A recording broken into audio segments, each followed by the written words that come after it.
Let's go! So, recovery run tayo ngayon. Kahit kakatapos lang natin mag-high rocks today. Bale, ngayon lang ulit tayo magtatakbo. Kaya recovery run kasi tumakbo tayo last Sunday. Nag-42 tayo. So, after nun, active rest. Tennis tayo, tapos nag-boxing. Then, syempre, part ng training yung pahinga. Ngayon, recovery run. Chill run lang tayo kasi itong kasama ko. Sir, bagalan mo lang, sir. Pagod ako. Parang napagod ako kanina sa high rocks. Let's go. So guys, tandaan nyo, hindi dapat lahat ng run is bumabanat kayo. Hindi dapat laging mabilis. Hindi dapat laging, mas mabilis dapat ako kaysa sa previous na run ko. Kaysa sa tinakbo ko kahapon, hindi dapat laging ganun. So, tulad nun, nung last Sunday, base training ko siya. Chill run lang sa akin, LSD. So, ibig sabihin, long distance na run, tapos slow na pace lang.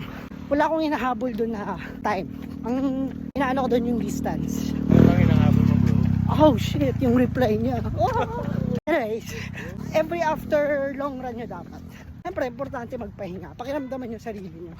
So, nakakatulong din yung mga smartwatch na gamit nyo. Lalo na kung suot nyo siya pag nagpapahinga or natutulog.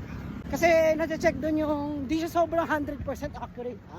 Pero somehow, it gives you an idea or data sa heart rate mo or sa recovery mo. Kasi yung sleep cycle na din na check lalo na kung suot mo siya sa pagtulog. And naglalagay din kayo din ng ibang datas. Like, yung pagkain or yung age, weight, yan, ganyan. Mas makikita mo din yung bro, pag nag-reply na siya. So ngayon, recovery run tayo.